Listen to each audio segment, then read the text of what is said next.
and welcome. Thank you for joining me. My name is Lauren and I am the Yoga and Fitness Program Coordinator at the McFetridge Sports Center. And in today's Thorough Thursday, we'll be going over some inversions. So I've got a Vinyasa flow video where it's a full-length sequence where we focus on handstands. And I talk about box handstands in that video, but I don't really get into too much detail about other versions of inversions. Yeah, that's okay. So that's what I want to do today. Talk a little bit about the box handstand. How would you come into a handstand or a forearm stand without the box? How do you get into a traditional handstand or forearm stand? And how are those two different from a headstand? So that's what we're going to go over today. So first, inversions. An inversion means that you're upside down. Most yoga teachers identify an inversion when your head is below your heart or your hips. So even forward fold, downward facing dog, those are inversions. Legs up the wall is arguably an inversion. But here we're talking about, again, handstands, forearm stands, and headstands, where you are really truly upside down. And I think oftentimes students get confused on why we do those. I even had a Pilates teacher ask me, well, you guys in yoga are just so obsessed with handstands. I don't get it. Why do you guys always do that? And I think that the misconception is that we do it because it looks cool, which I would agree it does look cool, but that's not why we do that. Every pose has some sort of intention and benefit. And so inversions, the general benefit for inversions is that they are detoxifying and allow things to move in ways they don't typically move. So by flipping ourselves upside down, the lower back that has the weight of your upper body always in it, and the lower back starts to feel sort of heavy and weighed down. Now the lower back, it can feel light and lifted, and it can create space. Even with fluids in our bodies, things tend to settle down by our feet and our ankles and the legs. Those sorts of get flipped around, and so it's detoxifying. And so that idea of flipping around really does have a lot of benefits. Certain inversions are calming, certain ones are energizing. So not every inversion has the same benefit as each other, but generally, it is a lot of physical benefits that we are looking for with inversions.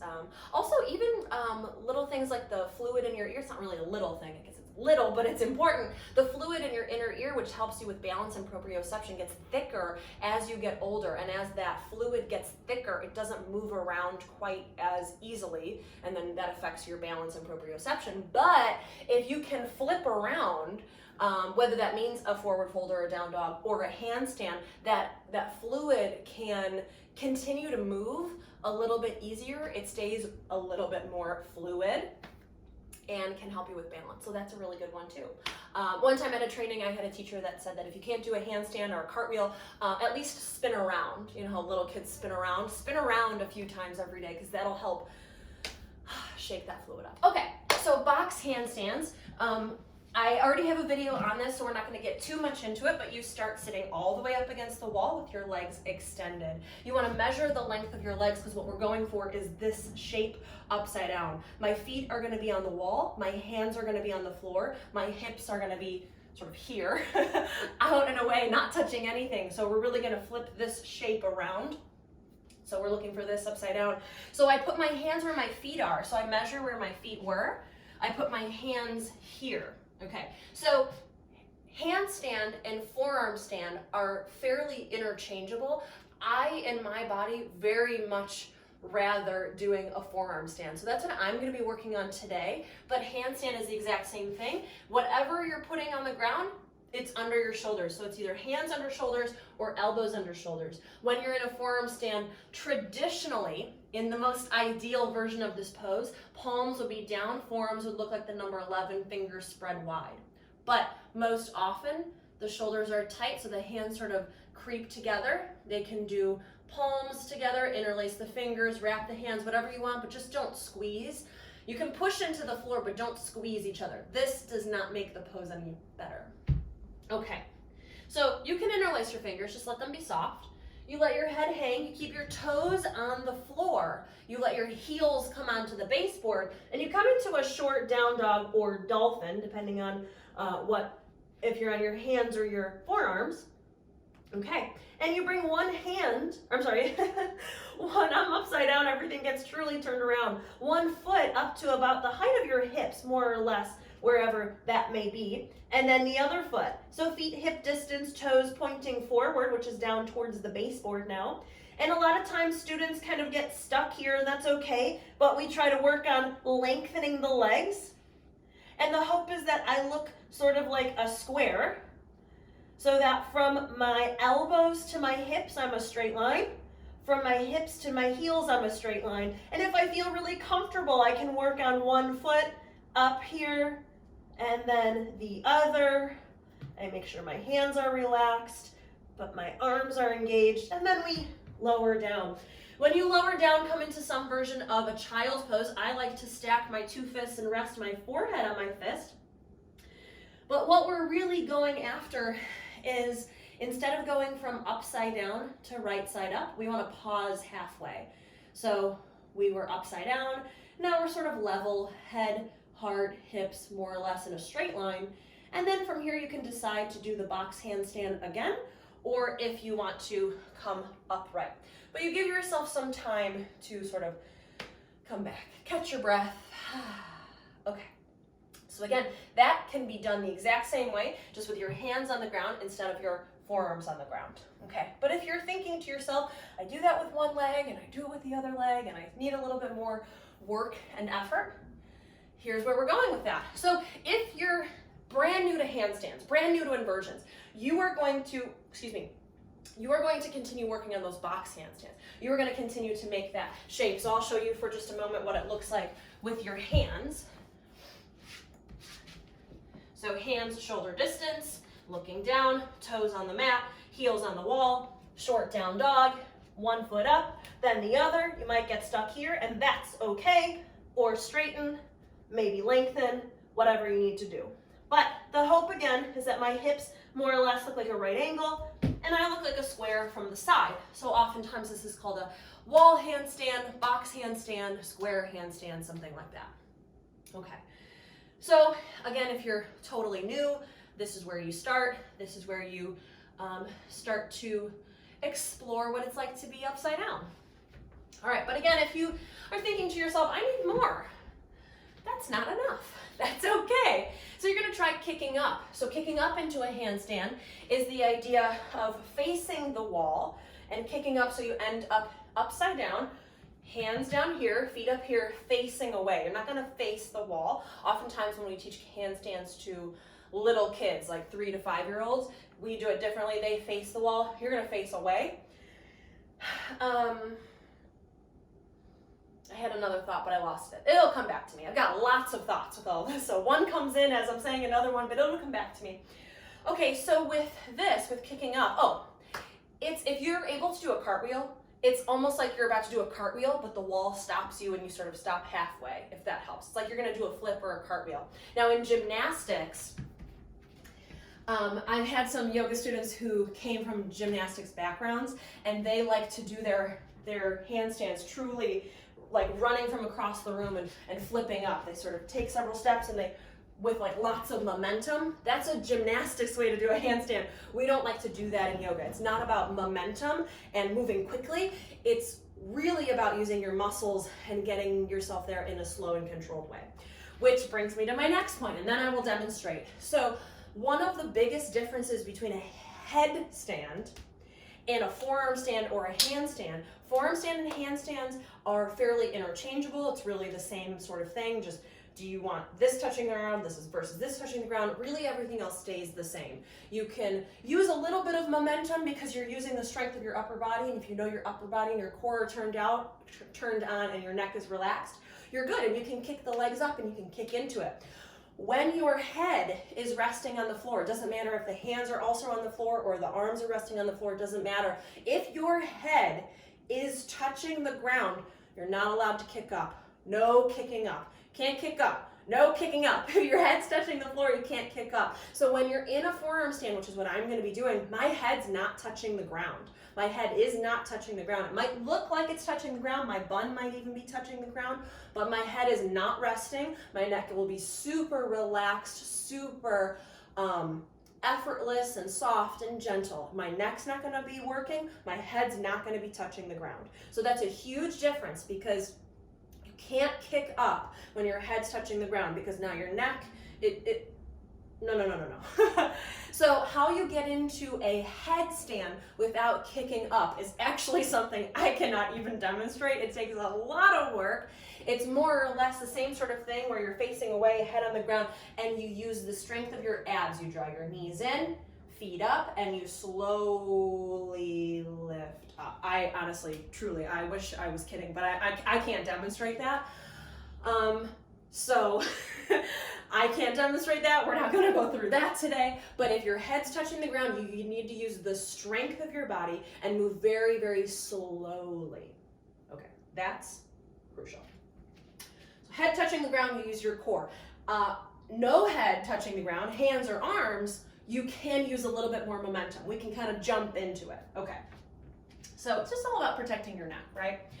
So again, I'm going to practice this on my forearms. You're more than welcome to do this on your hands. Same sort of principle. So you position yourself a few inches away from the wall, maybe 3, 4, 5, something like that. Not too many, just a few inches away from the wall. Now I'm going to come into forearm stance, so my hand is a few inches away from the wall. I'm going to bring my elbows shoulder distance. And one thing I'm going to do is once I drop my elbows and my forearms down into the ground, this is really hard to see on camera, but once I drop my elbows down into the ground, I'm going to slide them out to the side a little bit. So if you notice, if you drop your arm onto a wall or the floor, it can sort of like roll back and forth. I don't know if you can see my skin sort of moving back and forth, back and forth. So we don't want that happening, right, when we're upside down. So you push down and then you roll out and then you keep it there. So you're not moving in and out, you go out, so drop to the floor, go out, and then that's where you're gonna stay. Okay, it's a really small thing, but it just should help you feel a little more stable. Okay, and let me say that if you're new to inversions, it's okay to be scared. It's so natural and normal and typical and usual and just beyond natural to feel scared. So please know that. All right, because I can feel my palms starting to get sweaty. You thought I'd say it. All right, so my hands a few inches away from the wall. I'm gonna interlace my fingers, but I'm not gonna squeeze my hands. Elbows come down under my shoulders, and then I slide them out just a little bit so I know that they're stable. I'm gonna come into a downward facing dog. Now, one leg needs to be the powerhouse. This is true for when you're on your hands or your elbows. One leg needs to be the powerhouse. Now, for most right-handed people, their right leg is their powerhouse. But my right leg is my injured leg, so it's not my powerhouse, it's not my stronger leg. So my powerhouse is my left. I encourage you to try this with your right and your left, but I'm gonna lead you through it the way I do it.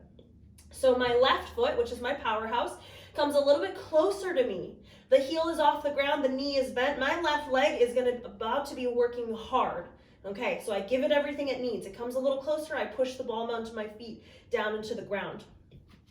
My arm's falling asleep, sorry.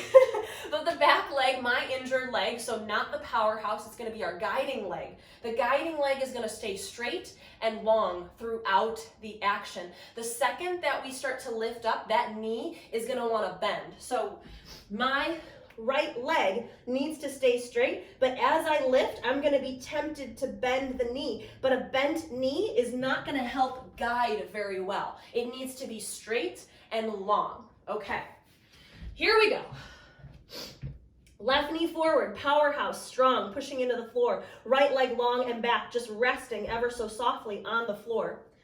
Okay, I'm gonna keep sort of looking down at my toes, and the right leg is gonna stay long as I kick up.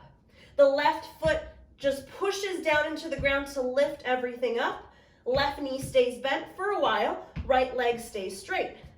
So you work on this for a while, again with both legs. One leg might feel much easier, and then that's sort of the leg you continue with. But of course I would encourage you to try it with both legs all the time. I had a thought again and I lost it. Powerhouse. It was something about that. I'll think of it. Okay. Oh, I know what it was. I really should have notes. I encourage students to think about their first 3 or so kicks as practice runs. So there's no expectation, no expectation, no worry that you need to get up on your first kick. I have been practicing handstands for something like 5 years or so, and I don't get up on the first kick. My body still needs some time to get used to it. So I try to do about 3 or so kicks where I'm just getting my body used to this action, getting used to putting the weight in my upper body and being upside down. And I make sure that my neck is relaxed, my head's not touching the ground. I kind of check in with all of those things. And then about the 3rd, 4th, or 5th kick, that's when I really try. So I give myself a few little baby kicks just to get everything sort of moving in that direction. And then I really put forth the effort. So give yourself a few tries that you're just there, you're exploring, how do I feel today on this side, and then kick up. Okay. All right. Enough talking, Lauren. I know. Okay. All right, so left knee bent, pushing down into the floor, powerhouse. Right leg long, just toes hovering over the ground. I'm gonna keep sort of looking down towards my toes as my left leg is, again, that powerhouse where I kick up and the right leg stays straight. Okay, so about the 3rd or 4th time I make my way up. So I let my heels rest on the wall. I flex my feet. I bring my feet together, thighs together. I squeeze my thighs together. Squeeze. Push up like I'm gonna put footprints on the ceiling. My bun's touching the floor, but my head is not. It certainly is not resting. And then you lower down when you need. And again, I like to do 2 fists, rest my forehead on it. I like to give myself some time to breathe because it usually does make me kind of lose my breath. I do kind of got to catch my breath for a moment.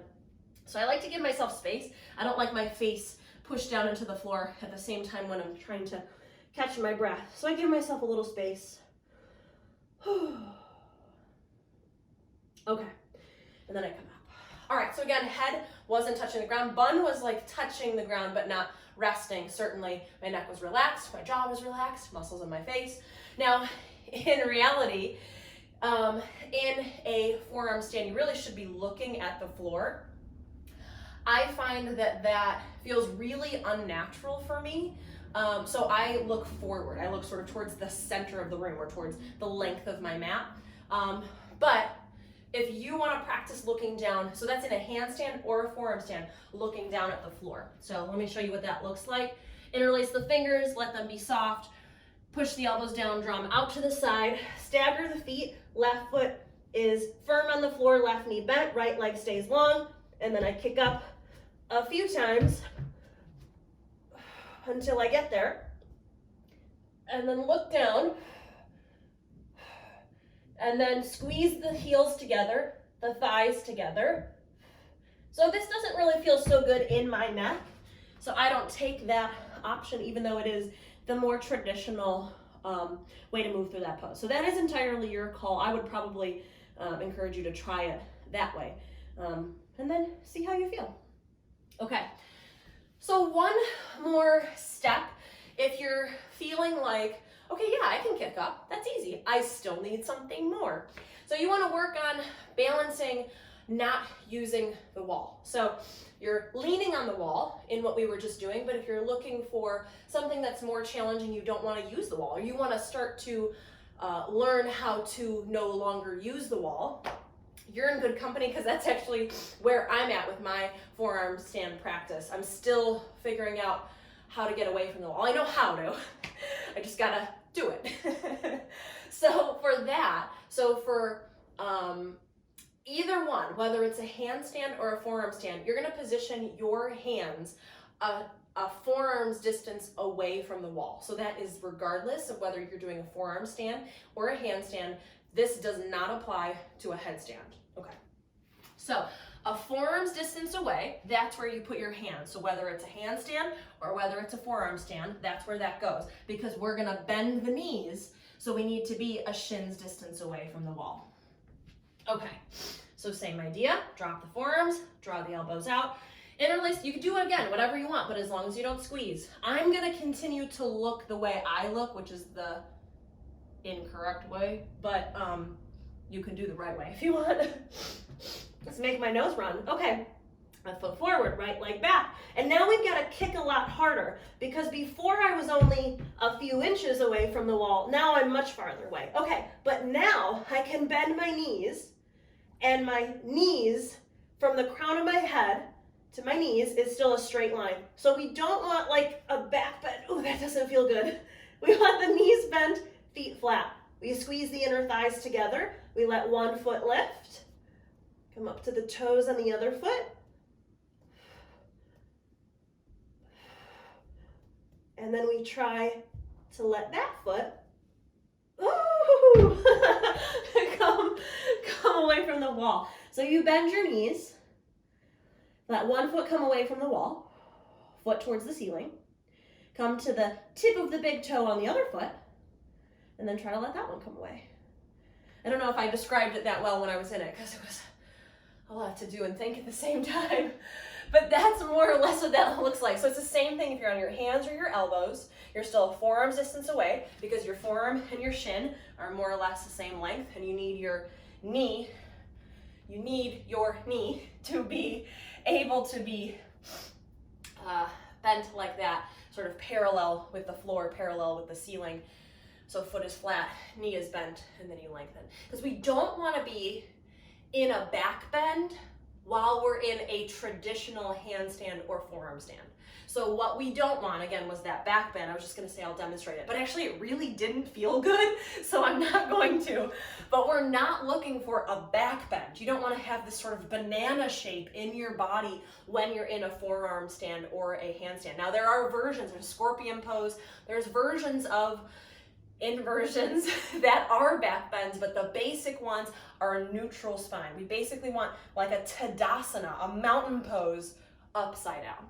Okay, so I think that's everything in terms of how to advance your handstand practice if you're new to handstands. So certainly if you are not new to handstands, you need even more than what I've just given you. But if you're new to handstands, this is where I would start. Again, I would start with the box, either on your forearms and your hands. I would encourage you to try both. One might feel a lot better than the other, like one does on for me. One feels much, much better than the other. And then maybe try kicking up, and just to be honest, I guess. All my words are escaping me from going upside down. It like jumbled my brain, I guess. For me, this is a personal anecdote, but I've heard this from several other yoga teachers and yoga practitioners as well, that kicking up takes a long time to learn how to do that. So I kicked up and I said, oh, on the third or fourth, make it the time you come up. That's if you've already been doing this for a while. Learning how to kick up, learning how much effort do you have to push into the floor with your hands and your foot, and how long does it take to get there, really does take a lot of effort. Just the idea of kicking up and getting my heels on the wall, I don't mean to be discouraging, but it took me months. Now that was me. I'm not necessarily the most coordinated person. I wasn't coordinated at all before yoga. But so that step can take a long time. So don't worry if on kick 9 you're still not there. That's okay. That's very, very normal. So all of this was in hopes that you can learn something about your body. If handstands aren't for you, if you try it and you go, then that's fine. You don't have to. You can get a lot of those inversion benefits from other inversions, legs up the wall, down dog, forward fold, things like that. So no worry if these poses are not for you. If they don't work for you, that's okay. There's always something else that can work for you. So thank you so much for joining me. Thank you for following along and listening along to my panting after each handstand. But thank you so much for joining me again. My name is Lauren. I'm the Yoga and Fitness Program Coordinator at the McFetridge Sports Center. And thank you so much for joining me. I hope to see you soon in real life, and stay healthy and stay safe. And again, thank you. Bye.